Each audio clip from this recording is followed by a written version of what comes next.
एक आदमी चीखते चिल्लाते हुए अपने घर से बाहर की तरफ भागता है। वो आदमी जिंदा ही जल रहा था, पूरे बदन में आग लगा हुआ था।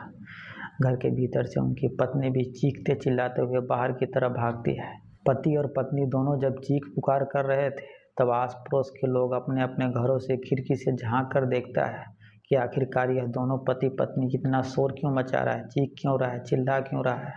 और जब वो लोग देखता है तो उन लोग के होश उड़ जाते हैं। वह देखता है कि महिला के पति जिंदा ही जल रहा है।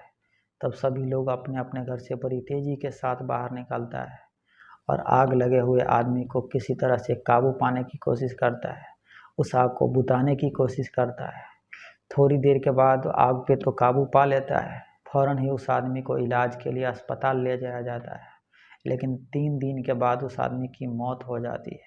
जब इस घटना के बारे में पुलिस उस महिला से पूछताछ करती है कि आपके पति को आग कैसे लगा, वह कैसे जला, तब महिला कहती हैं कि उन्होंने खुदकुशी की है।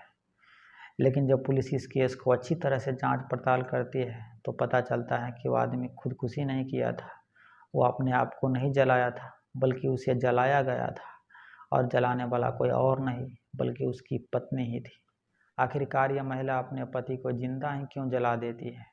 जब पूरी कहानी सुनेंगे तो आपके भी रोंगटे खड़े हो जाएंगे।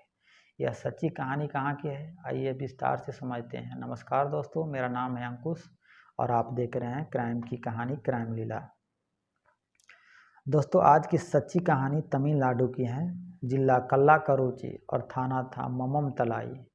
इसी मम्मम तलाई के अंदर में एक जगह है मांडल रोड, और इसी मांडल रोड पर एक किराए के मकान में एंथनी रोबिन रहता था अपने पत्नी के साथ। इन दोनों की शादी लव मैरिज हुई थी। 8 साल पहले यह लोग अपने अपने घर से भागकर दोनों ने शादी कर ली थी, क्योंकि घर वाले इन दोनों के शादी के खिलाफ थे। लेकिन कुछ सालों के बाद ही इन दोनों के घर वाले इन दोनों को माफ़ कर देता है और इन दोनों को फिर से अपना लेता है। इसके बाद यह दोनों खुशीपूर्वक रहने लगता है। एंथनी रोबिन सब्जी बेचने का काम करने लगता है। धीरे धीरे वक्त बीतता है और इन दोनों को 3 बच्चे होते हैं, 2 बेटा 1 बेटी। घर में जो उनकी पत्नी थी, तीनों बच्चों को देखभाल करती थी और घर का काम करती थी। एंथनी रोबिन कभी कभार शराब भी पी लिया करता था। शराब पीने के बाद जब वह घर पर आता था तो वह अपनी पत्नी से बिल्कुल भी लड़ाई झगड़ा नहीं करता था। न तो उसे कभी गाली देता था और न तो अपने बच्चों को कुछ बोलता था। वो अपने बच्चों और बीवी से बेहद ही प्यार करता था। इन लोगों को शादीशुदा जिंदगी बेहद ही खुशहाल तरीके से चल रही थी। अम्मू की एक छोटी बहन थी, यानी रोबिन की एक साली भी थी। उनकी शादी हो चुकी थी और उनके पति का नाम राजेश। वह 25 साल का था और उसकी शादी 1.5 साल पहले हुई थी। राजेश को अम्बू जीजा कहकर बुलाती थी।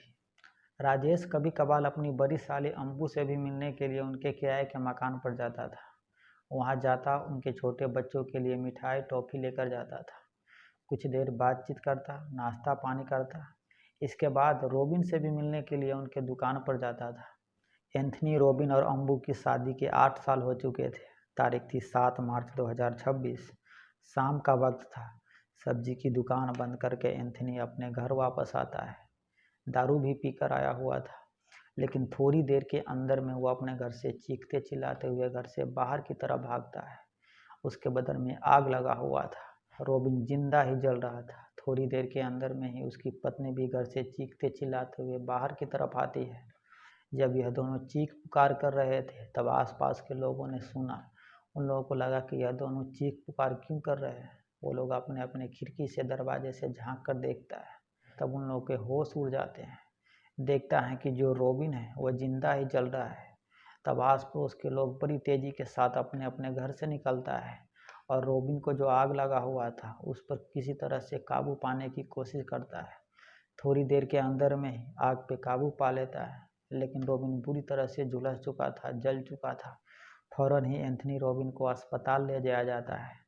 7 मार्च को ही अस्पताल ले जाया जाता है। 3 दिनों तक उनका इलाज चलता है। 90% तक वह जल चुका था। 3 दिनों तक वह किसी तरह से जिंदगी और मौत से लड़ता रहा।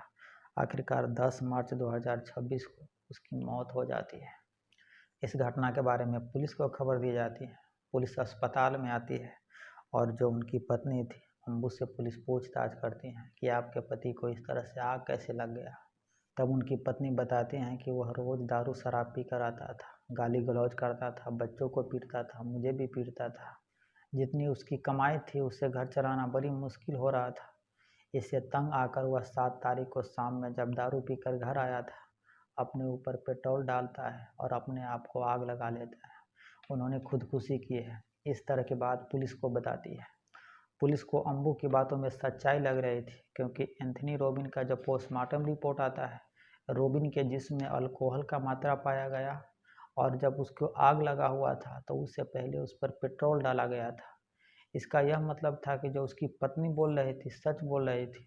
पुलिस को यह लग रहा था कि रॉबिन ने अपने आप को जलाया है, उन्होंने खुदकुशी की है।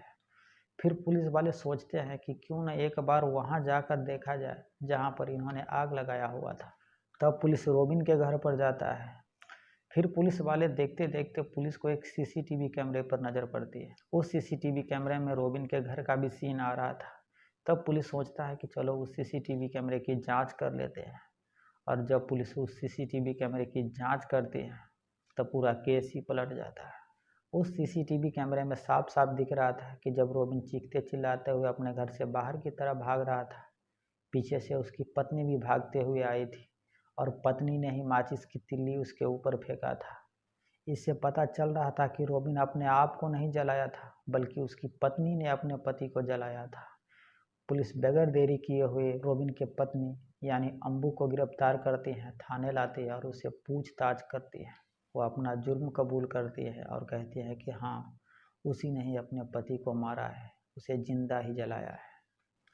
अब पुलिस यह जानना चाहती थी कि आखिरकार अंबू ने अपने पति को मारा क्यों, रीजन क्या था। तब अंबू एक कहानी बताती है।